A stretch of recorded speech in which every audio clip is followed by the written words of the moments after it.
Hi, I'm Joanne Woodsum, a solo practitioner specializing in commercial leasing law. I've been a lawyer for a long time, and I know that there's a lot to wrap your head around when it comes to commercial leasing. The goal of my podcast, the Commercial Leasing Diva podcast, is to make your lives as commercial leasing professionals easier and more fun. In the podcast, I speak to other commercial leasing professionals who share their expertise so that we can all improve our commercial leasing game and better serve our clients. Today's guest is James Bennett. James is a vice chairman life science practice at CBRE, based in San Francisco as well as Silicon Valley. James and I have known each other for a really long time. He's got incredible insights into life science and what it takes to be an effective broker in this arena. And I know you're going to learn a lot from the conversation. Enjoy. Hey there, James. Your microphone's on. There you go. I'm doing good. How are you? Good. So where are you? I'm in Reno, Nevada. I always start off just asking people to talk about their current role, which you were just starting to do.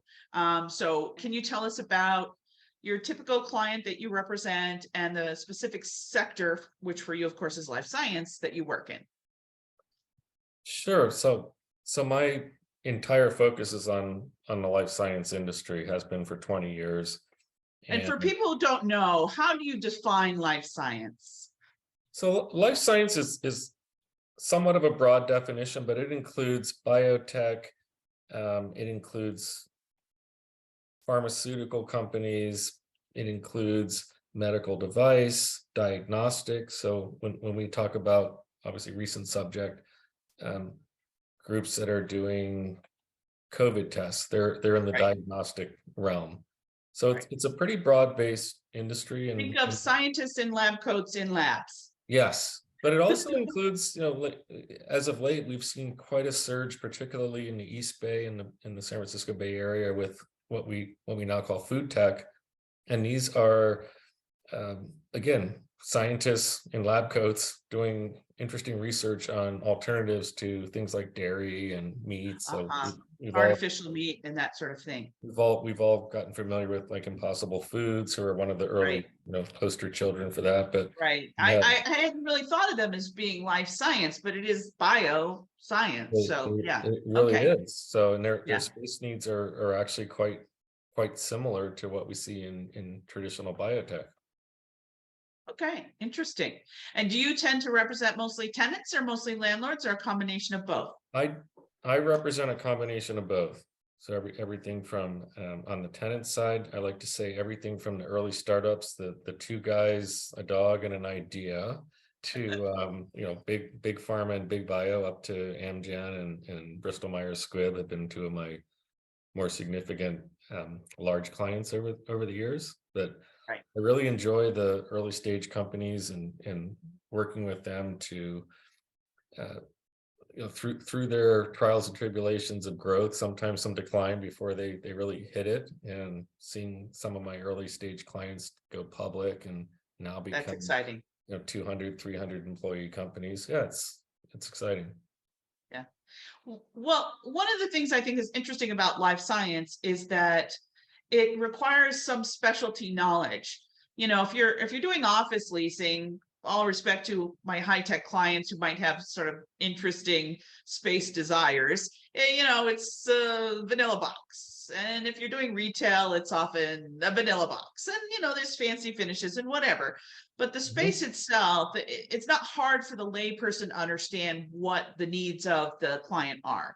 Life science, you have to have a little bit more specialty knowledge. So what are some of the key things that you've had to learn in order to properly serve both landlord and tenant clients in life science? So a lot of it has to do with starting with the base buildings and then working into the specific infrastructure. It is really different. If you walk into an office building, you're expecting that the air conditioning works and that the janitorial service comes around 5 days a week and takes care of that, and that's about it. And with a laboratory environment, there are a lot of special concerns, particularly as it relates to the HVAC systems, the power, backup power, These are all super important. And the operational side, in terms of how do you get deliveries to your space, particularly as the industry's grown into converted office buildings, as the industry has gone from, flex space in single or two-story buildings to now 10, 12-story buildings. The vertical transportation part, shipping and receiving, how you deal with hazardous materials, these are all significant in terms of the considerations one looks at with a transaction.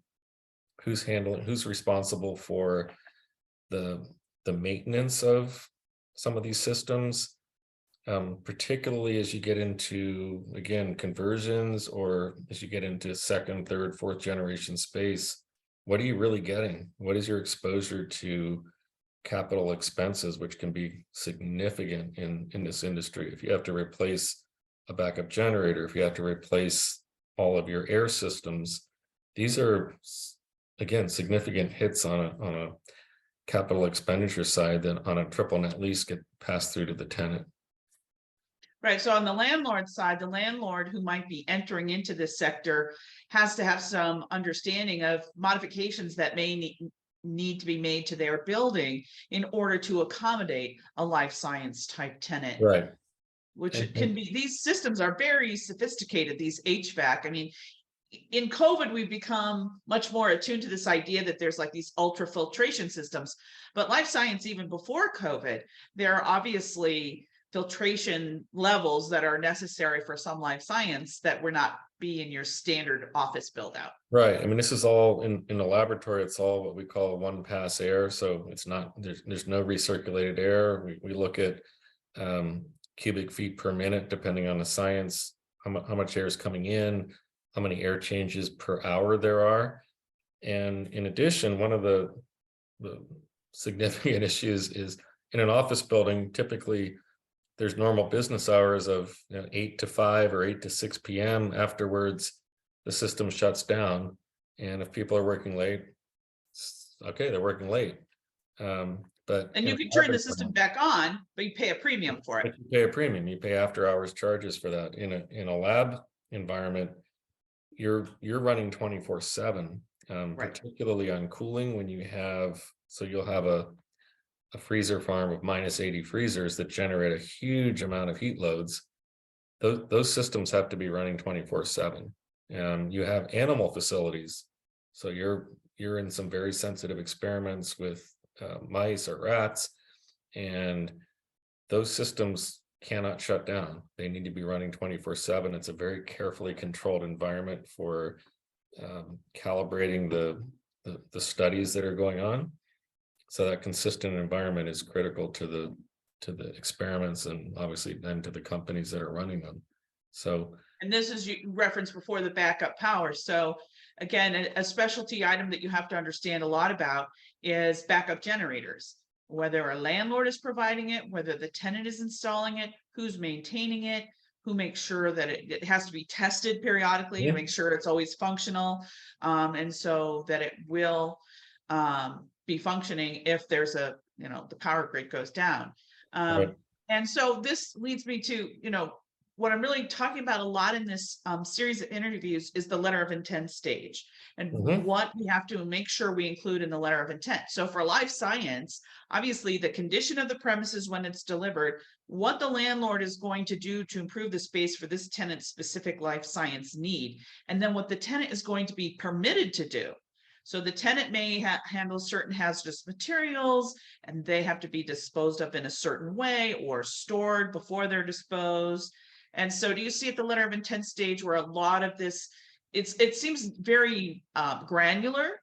We think of letters of intent as being more just overview, but you really have to get that granular, don't you, for life science? Yeah, you really do. And especially in a new development. So a tenant's going into a new project, it may be just starting construction or in the shell construction phase, and understanding exactly what they're getting is really key. So typically, even in a letter of intent, we'll ask the landlord to provide what we call their warm shell spec sheet, which really covers all of the nuances with the MEP for the building, the power, the backup generator, the HVAC capabilities. So unlike an office lease, we typically will include that in an LOI. There's also, if you're going into second generation space, having some ideas to what's the remaining useful life of these systems. What are you getting out of the gate? So oftentimes we end up negotiating some sort of warranty period out of the gate, and then going forward, some treatment as to how CapEx is going to work. Now, oftentimes landlords like to start out by saying that if there's a capital expense item such as replacing a chiller, that it's a one-time cost, and we're constantly negotiating for tenants to have that capital expense be amortized over its useful life. So for instance, you're in a 10-year lease and you have a major capital expense event in year 8, you've got 2 years of runway left, and this is probably a 20-year useful life, a 15 to 20-year useful life. And obviously from the tenant standpoint, if they're paying 2 out of 15 or 20 years, that's a lot more favorable than towards the end of a lease having to have this significant one-time expense item. Right. Typically the landlord, that's only an appropriate allocation of the cost, because the landlord will continue to have the benefit of that, whereas the tenant, of course, has now exited the building and that's doesn't do right. them anything anymore. Or if they choose to renew, then that sort of gets recalibrated at the time they renew.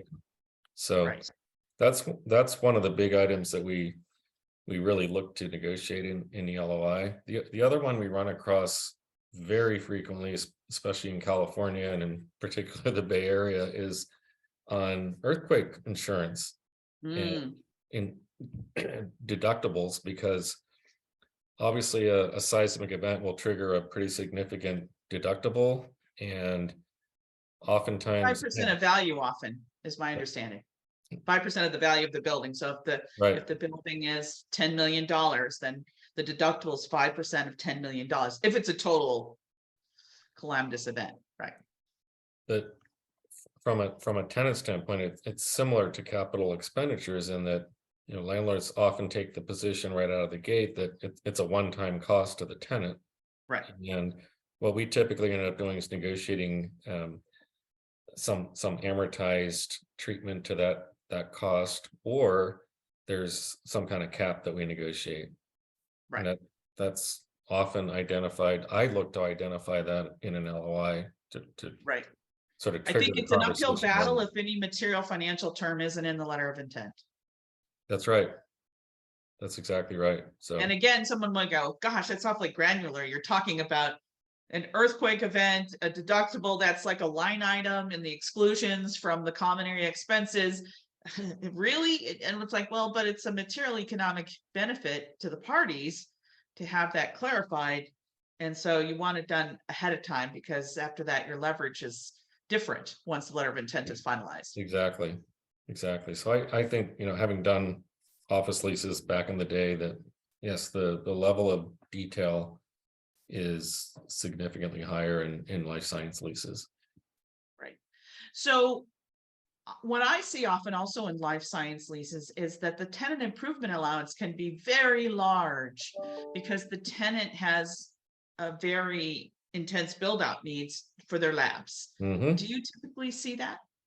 Oh, absolutely. I mean, we're now, for years we were 150 a foot from a warm shell for new projects, and now we're looking at 225, 250 a foot. Wow. For tenant improvement allowances, and keeping in mind. Is that a 10-year lease typically? Yes. Yeah. But keep in mind that the cost to build out labs has gone from around 250, 300 a foot to closer to 400, 450 plus per square foot. Wow. So the tenants are putting a lot of skin in the game. Wow. Along with so then how does the landlord, looking at those numbers, which are really big, think about the security deposit typically for a life science? Now, not if it's Pfizer or whatever, but some lesser company than Ginorma Pharma.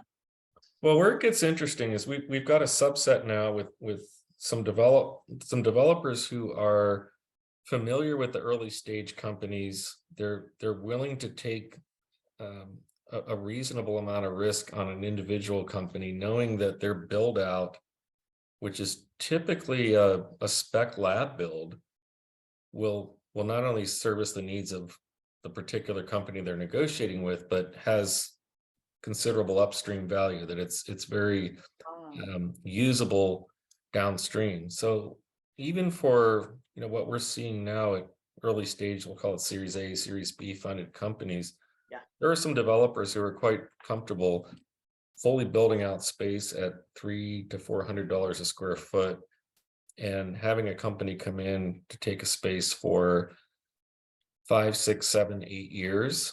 And typically that security deposit is anywhere from 3 to 6 months. Wow. So it's not what you would I expect. mean, that is a very different dynamic than I have seen historically. I mean, historically, landlords had a calculus that really factored in the TI allowance, and maybe there's a burn down in the future, but at least the initial cash outlay from the landlord, the idea would be that there would be security in place for the first few years of the lease at least, to recompense the landlord should something go sideways. But what I'm hearing you say is that some landlords are recognizing that the value of what they build in that space retains its value and can be used by replacement tenants. Exactly. So I think at the early stage that model is changing quite a lot. Where it gets a little tricky is upstream, where you might have a young public company whose science could be a little different, whose improvements are now maybe not mainstream. That's where it gets a little trickier. Right. And for companies like that, we're typically seeing anywhere from 6 to 12 months on we'll call it an 8 to 10 year deal. Right. And does that, at this point, does that fully cover a landlord for the kind of TIs they're putting in? No. But keep in mind, about 60% of the cost to build out a lab space is MEP. Okay. So I think most landlords understand that there's certainly long-term value to that MEP, even if they have to go in and reconfigure some of the laboratories. But that's where it gets a little stickier. And obviously upstream from there with better credit companies, then it's really not so much of an issue. It's we'll do the obligatory few months of a security deposit for say a more established public company, and then as you get up to a big bio, big pharma, then you don't get any security deposit because you don't really need it. Right. I think one of the things also that's fascinating to me about life science that I've learned over the many years I've been working on this is the fact that a lot of these companies, you don't want to say roll of the dice because that's a disservice to science, but sometimes it feels like that, because essentially what they're doing is they are saying, okay, I've got this great scientific breakthrough. I'm going to spend some years in the lab trying to prove that it's a thing that works, whether it's a drug or fake meat or whatever. But then ultimately they have to go to the FDA and get approval. And so everything hinges on if they get the FDA approval. And if they get the approval, it's very exciting, and maybe the IPO, and it's fabulous. If they don't get the FDA approval, then that is for some companies the kiss of death. Right. Is there some way, and I haven't really seen this too often in letters of intent, where you put something in the letter of intent to allow the tenant an exit strategy should they need to leave the lease early? Is that something that your clients are concerned about as tenants and they try to protect against? Well, we've seen some. We've certainly negotiated the ability to terminate a little early, but not specifically targeted to an FDA event. It's more of a, hey, we'll do your 10-year lease, which is what the landlords have been demanding for larger spaces, but we'll negotiate some runway to get out a little early. It could be a 2 or 3 year window. but I have not negotiated a lease that was specifically tied to some, FDA approval type event. Right, right. Yeah. I think landlords are they want you locked in. They want Yeah, to minimize the amount of exit strategies that a tenant might have. Um, and life science is interesting too, in the sense that the pandemic had a really different effect because most life science were viewed as essential services, and so they were not shut down. Was that right. your experience? Yeah. So Absolutely. have you seen any difference in the letters of intent post-pandemic in terms of what life science tenants are looking for? Not really. I think, the most significant impact of the pandemic has been on the office portion of my client spaces.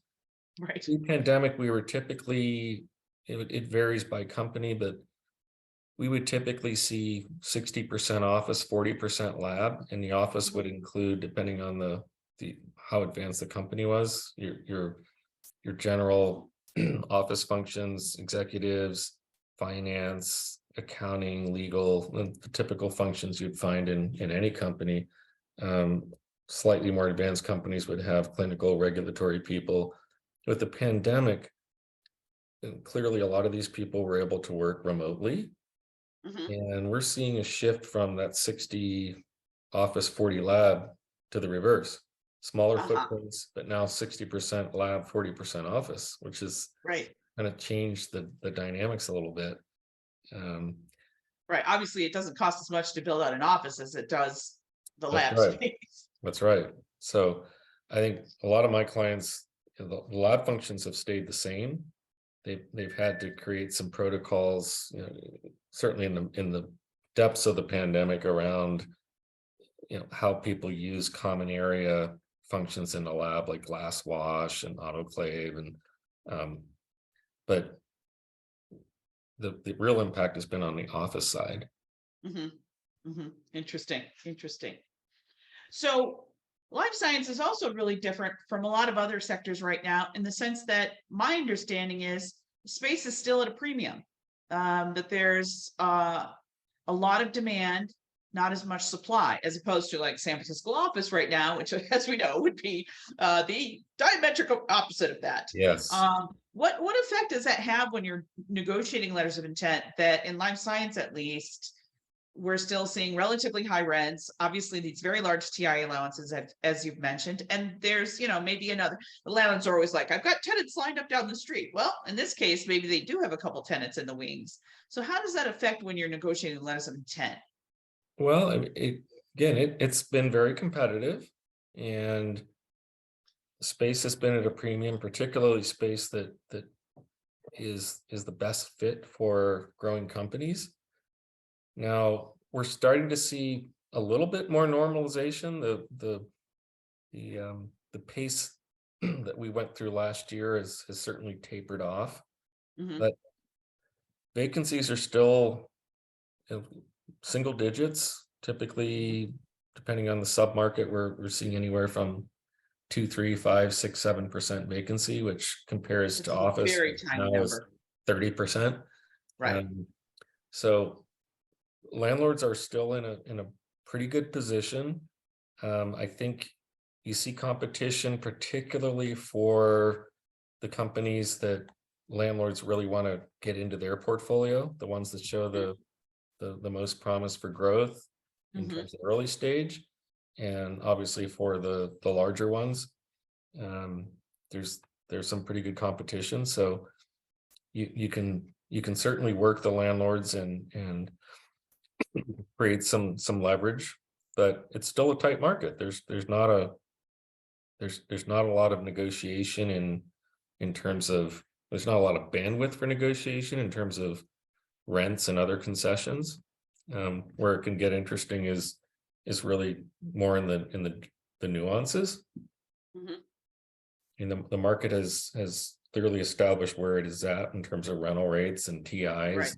And again, there's a there's a mild band of a range of where you can negotiate, but it's a competitive market.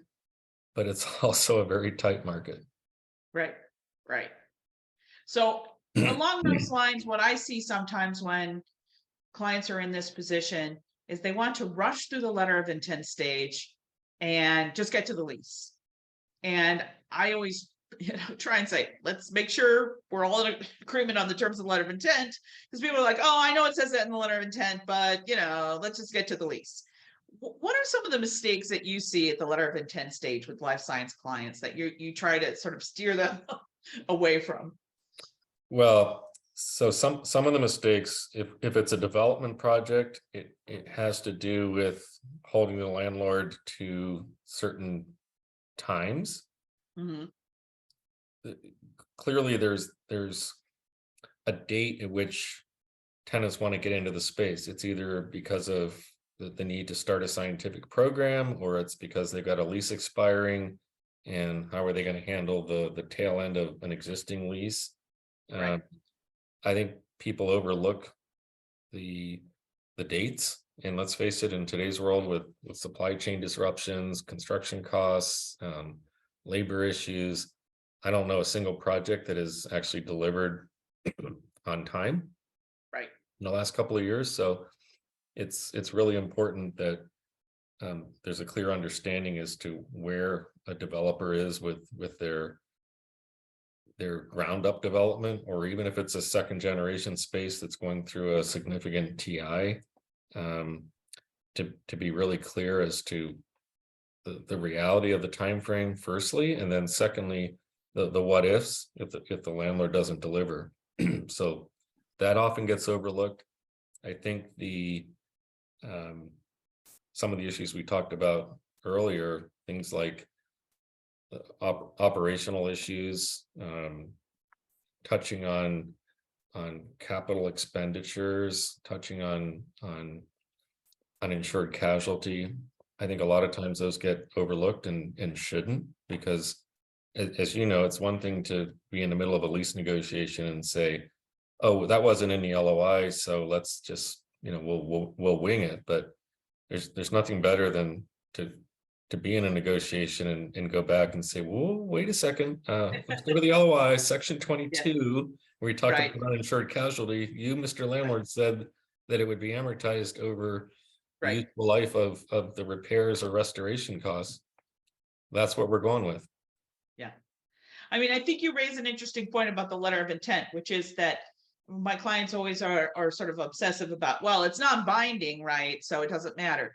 And I always say to them, well, I know that says it's non-binding. I said, but there is what I call the moral suasion, which is if it is in the Right. letter of intent, or to the contrary, if it's a material financial term that is not in the letter of intent, it is going to be a very uphill battle. So if you wanted a cap on CAM, if that was really important to you and that was not in the letter of intent, the fact that the letter of intent is non-binding is not going to hold a lot of weight during the lease negotiations. The landlord will say, if you wanted a cap on CAM, should have been in the LOI. Right. Should have come up then. So even though it's non-binding, in a sense, it has a real power to control how the parties are behaving during lease negotiations. That's exactly right. Yeah. So, okay, I don't want to take up too much more of your time, but any concluding thoughts or topics that we haven't covered about life sciences that you want to share? Well, that's a good question. I think that one of the interesting nuances I've learned over the last few years is life sciences during the pandemic has attracted a whole new cast of characters, a lot of new players, new developers, new investors, and we have the old guard, the developers and the investors who have been around for quite a long time and have been doing this for quite a long time. And I've represented, again, both landlords and tenants, so I've seen both sides of this. I've seen some of the new players come in and make some errors in how they operate, particularly in delivery conditions. Mm-hmm. So I would say, are they just attracted to it because it seems more stable than other sectors of leasing right now? Yeah, I mean, there's been a number of groups that have come over from, say, the office side, right? Who are now dabbling in life sciences, and when I'm representing a tenant, I think extra caution is really advisory, because you're essentially the crash test dummy for somebody learning, learning the Right, industry. right. And that could go either way. That could, Yeah. fall into the developer's lap, which is probably where it should fall. But if you're not really careful, it could fall into your lap. You could have exposure from either delays or the inability of the building or the systems to accommodate your science, and that's a big no-no. So we've Right. we've seen it gets down into the weeds, but we've certainly seen situations where tenants have been negotiating to go into projects that really don't have all um, they don't have what they actually need to get in and do their science, either from a timing standpoint or from a functional capability standpoint. So doing your due diligence up front is super important, and a lot of times, even with the scientists, that gets overlooked a bit. Right. The space I might think look you raise great. a really interesting point, and I think it's one thing that knows a landlord has to do due diligence on the tenant. Landlord has to know, is the tenant creditworthy? What's their prospect of their business prospering, regardless of the sector. But people often don't think that the tenant needs to do some due diligence on the landlord, especially if Absolutely. the landlord is delivering a sophisticated project or a ground up project. So Mhm. if you sign a lease and what's there right now is a square of dirt, Right. and in 2 years, what's going to be there is a mixed use complex where your retail store is going to be on the ground floor, a bunch of apartments on top. What confidence do you have that the landlord understands that product and can deliver it on time? And the same with the life science. And so again, that's a due diligence not only in the condition of the property, but also on your landlord and their ability. Are they long-term experienced in this product? And so you're like, oh, well, this is the 400th project they've done. I'm very confident. Or as you say, are these newcomers to the sector? And Mhm. so is there a way for you as the tenant rep to do some education with the landlord? I mean, it's very delicate, but to kind of say, gee, we're excited to do this with you, but have you seen our requirements? Do you understand? Yeah, and I think that's where, again, up front, it's really important for say a company to make sure that their needs are being met from a power, HVAC, backup generator. The MEP is just so critical to what these tenants do. Right, A lot of times that sort of gets overlooked in the sort of sales and sizzle of, hey, this is this great new project. It's either right, ground up development, or right. oftentimes here's an office building that's being converted to labs, or a flex building. Where are you? What are we missing here? Like, what are where's the downside to going into a project like this? Right, right, right. And I think a lot of times it's really the delivery. We've seen a lot of delivery dates slip significantly because of complications from permitting, or um, being able to get certain, long lead items in a timely manner. Well, and then of course, there's just at the local level, the permitting office, as a result of COVID, as you know, first of all, there's fewer personnel, their hours may be fewer, and there still continues to be pent up backlog Right. of all the stuff that didn't get processed during COVID. And of course, all the work that people were like, oh, now COVID is maybe in advance, whatever, who knows? But at least projects are going forward again. And so now there's all these submittals that maybe would have happened 18 months ago, but now they're happening now. And Mhm. so they're just overwhelmed at the local office and the building departments. And so there's it used to be already a long delay, but now it's much even more unpredictable than it was in the past, in my Yeah, experience. it is. And even with some experienced developers, we're seeing that they've had to come back and um, recalibrate timing for delivery Yeah, on things that in the past would never have been an issue. right. Exactly. Exactly. Great. Well, thank you, James, for talking to me. This was My so pleasure. informative and helpful. As always, I'm so delighted to talk to you. And you've got so much wisdom in this area. I'm always learning new things from you. So it's great. Well, I've enjoyed working with you with some of our mutual clients, and look forward to more going forward.